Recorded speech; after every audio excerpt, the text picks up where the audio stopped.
அன்பார்ந்த தமிழ் மக்களே, எல்லோருக்கும் வணக்கம். நியாயத்தின் பக்கம் நிற்போம். அதாவது இப்போ இந்த சவுக்கு சங்கர் அரெஸ்ட் பண்ணிக்கிறாங்க இல்லையா, அது பெண்களை காவல்துறையின் இல்லை, ஒட்டுமொத்த பெண்களையும் மன உளைச்சலுக்கு, ஒட்டுமொத்த பெண்கள் மட்டும் இல்லை, ஒட்டுமொத்த குடும்பத்தையும் மன உளைச்சலுக்கு ஆளாக்கின விஷயந்தான். அதுக்காக அவரை கண்டிப்பாக தண்டிக்கப்பட வேண்டியது தான். அதனால் அதுக்கெல்லாம் நம்ம சப்போர்ட் பண்ண வரல. ஆனால் இப்போ அவர் வண்டியில் கஞ்சா வச்சுருந்தான்னு சொன்னாங்க. அவருடைய காரில், அந்த காரில் கஞ்சா வச்சுருந்தது அவர் வாங்கின இடத்துல வாங்கினதை பிடிச்சாங்களா, இல்லை அவர் விற்கும்போது பிடிச்சாங்களா? அப்படி பிடிச்சிருந்தா அவரை இந்நேரம் இப்போ அவர் மேலே இத்தனை வழக்கு போடுறாங்க. அது அவருடைய செய்த தப்புக்கு அது போடுறத பற்றி தப்பு இல்லை. அது அவர் தப்பாக ரைட்டான்னு நீதிபதி சொல்ல போகிறாரு. அதுக்கான விளக்கம் கொடுத்து அவர் வெளியே வர போகிறாரு. ஆனால் இப்போ இந்த கஞ்சா இன்றைக்கி 2-3 வாரம் ஆக போகுது. இதுவரையிலும் கஞ்சாவினுடைய தான் அது அதோடு அப்படியே நிற்கிது. அதுக்கடுத்து என்ன பண்ணியிருக்கணும், அவர் விற்கும்போது பிடிச்சாரா, அவரை பிடிச்சாங்களா, இல்லை வாங்கும்போது பிடிச்சாங்களா? அப்போ வாங்கும்போது பிடிச்சிருந்தா அந்த இவரை பிடிச்சி அந்த வாங்கினாலையும் பிடிச்சி அடுத்து இது எங்கேருந்து வந்துச்சு, எங்கேருந்து போச்சுன்னு அதனுடைய அடி வேறு இந்நேரம் தொட்டிருக்கணும். அந்த கஞ்சா எங்கேருந்து வருதுங்கிற அடி வேறு இந்நேரம் தொட்டு இருக்கணும். அப்போ அப்படி தொடாத போது இந்த கஞ்சா இருக்குது நாட்டுக்குள்ளே, அதுவும் நாட்டுக்கு உள்ளே இருக்குது அப்படின்னா, ஒருத்தர் விற்கிறாரு, வாங்குறாரு அப்படின்னா, யூஸ் பண்ணுறாரு அப்படின்னா, இதில் பெருத்த அவமானம் காவல்துறைக்கு தான். ஏன்னா அவங்க காவலை மீறி அப்போ உள்ளே வந்திருக்கு அப்படின்னா, அப்போ இதுக்கு பொறுப்பு முழுக்க முழுக்க காவல்துறை தான் ஏற்றுக்கணும்.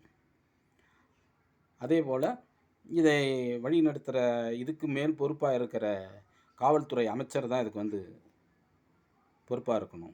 அதே போல் அவர் வீட்டிலேருந்து எடுத்தாங்க கஞ்சா அப்படின்னு சொல்கிறதுக்கு அந்த ஏரியா போலீஸ் இன்ஸ்பெக்டர், அந்த போலீஸ் ஸ்டேஷன், அந்த ஏரியா போலீஸ் ஸ்டேஷன் தான் அதுக்கு முழுக்க முழுக்க பொறுப்பு. அப்போ இவங்களெல்லாம் கண்ட்ரோல் பண்ணியிருக்கணும். அவங்க மீதும் இது நடவடிக்கை எடுத்திருக்கணும். இப்போ அப்படின்னு கேட்டிங்கன்னா, ஏன்னு கேட்டிங்கன்னா, அப்போ நம்ம தமிழ்நாட்டு பார்டரை தாண்டி உள்ளே வந்திருக்கு அப்படின்னா, அப்போ பார்டருக்குள்ளே போலீஸ்லாம் என்ன பண்ணிகிட்ருக்கு? அப்போ அது இன்னும் துரிதப்படுத்தவே இல்லை. அப்போ துரிதப்படுத்தி இந்த கேஸை துரிதப்படுத்துகிற மாதிரி அடுத்தடுத்து அவர் மேலே கேஸ் போடுற மாதிரி அதையும் துரிதப்படுத்தி போயிருக்கணும். போயிருந்தால் இந்நேரம் அது யார், எங்கேருந்து வருது, எந்த நாட்டிலேருந்து வருது அப்படிங்கிறது தெரிஞ்சிருக்கும்.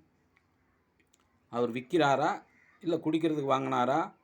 ஆனால் எப்படியும் தப்பு தான் கஞ்சா. அப்போ அப்படின்னும்போது நீங்களே வேறு சொல்லியிருக்கிறீங்க, ஒரு மனுஷன் குடிக்கிறதுக்கு இவ்வளோ வச்சுருக்கலாம் அப்படின்னு வேறு சொல்கிறீங்க. அப்போ என்னன்னு கேட்டிங்கன்னா, அப்போ என்ன சொல்கிற மாதிரி புள்ளையும் கிள்ளி விட்டு தொட்டிலையும் ஆட்டி விட்ற மாதிரி இருக்குது. தப்புனா தப்பு தான். அது இவ்வளோ தான் வச்சுருக்கணும் குடிக்கிறதுக்கு போகிறதுக்கு அப்படிலாம். இதெல்லாம் வசதிக்கு தகுந்த மாதிரி பேசக்கூடாது,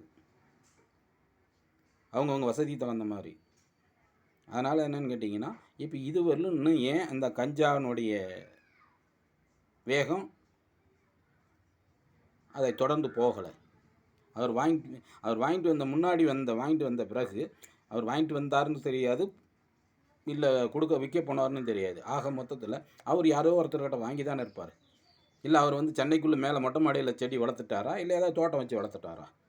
இதெல்லாம் நீங்கள் வந்திருக்கணும் வெளியே. இல்லையா, அவர் வேறு ஒருத்தர்கிட்ட வாங்கினார். அப்போ இவரை வச்சு வாங்கினவர் அவர் வித்தவர்கிட்ட போய் பிடிக்கணும். அந்த வித்தவர்கிட்ட போய் பிடிச்சி அடுத்து இந்நேரம் அங்கே போயிருக்கணும். அதனால் தமிழ்நாட்டு காவல்துறை சிறப்பான காவல்துறைங்கிறது நமக்கு தெரிஞ்சது தான். ஆனால் ஏன் இதுக்கு இப்படி ஒரு இப்போ அந்த கஞ்சாங்கிறது விட்டுட்டு இப்போ அவரை ஒருத்தர் மட்டும் ஃபாலோ பண்ணி போகிற மாதிரியே இருக்குது நம்ம நாடே. நம்ம நாட்டினுடைய போலீஸ் எல்லாமே, சட்டத்துறை எல்லாமே அவரை ஒருத்தரை மட்டும் ஃபாலோ பண்ணி போயிட்டுருக்கிற மாதிரி இருக்குது. அதை போனாலும், அவர் செய்த தப்புக்கு போனாலும், ஆனால் பின்னாடி அந்த கஞ்சாவினுடைய வேகம் எடுக்கவில்லை.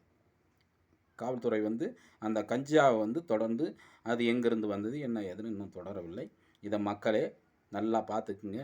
இது அதையும் தொடர்ந்தாங்க அப்படின்னாக்கா கண்டிப்பாக வந்து ஒரு செட்டப் பண்ணலை அப்படிங்கிறது வந்து தெரிய வந்திருக்கும். ஆனால் இப்போ இது என்னன்னு கேட்டிங்கன்னா, இது செட்டப் பண்ண மாதிரியே தெரியுது. செட்டப் பண்ண மாதிரியே இருக்குது. தெரியுது என்ன இருக்குது. ஏன்னா அதை கம்முன்னு அதோட விட்டுட்டாங்க. நாளுக்கு நாள் அங்கங்கே கஞ்சா வருது, கஞ்சா வருது, கஞ்சா வருது. நியூஸில் வந்துட்டால் போதுமா? நான் இங்கே வந்தவனை மட்டும் பிடிச்சா போதுமா? இங்கே வச்சிருந்தவனை பிடிச்சா மட்டும் போதுமா? அதை எங்கேருந்து அவன் வாங்கிட்டு வந்தான்? ஒருத்தன் கையில் கிடச்சா போதும். அவனை வச்சு எங்கெங்கே போகணுமோ ஏன்னா இன்றைக்கி வந்து நாடு பூரா வந்து கண்கள் பொருத்தியிருக்கும். கேமரா என்கிற கண்கள். கண்டிப்பாக வந்து கண்டுபிடிச்சிடலாம். அப்போ இதை வந்து கண்டிப்பாக வந்து காவல்துறை வந்து அன்போடு கேட்குறேன். இதில் வந்து மாண்புமிகு முதலமைச்சர்லாம் சொல்ல முடியாது. காரணம் என்னன்னு கேட்டிங்கன்னா, இதுக்கான விடை நீங்கள் வந்து எழுந்து அதுக்கான வேகத்தை காட்டியிருந்தீங்கன்னா மாண்புமிகு முதலமைச்சர்னு சொல்லலாம். ஆனால் இங்கே மாண்புமிகுலாம் இல்லை. ஏன்னா மாண்புமிகுக்கு ஒரு அர்த்தம் இருக்குது. அதனால் வந்து காவல்துறை அதிகாரிகள் எல்லாம் சேர்ந்து இதுக்கான பதிலை சொல்லணும் மக்களுக்கு. நன்றி, வணக்கம்.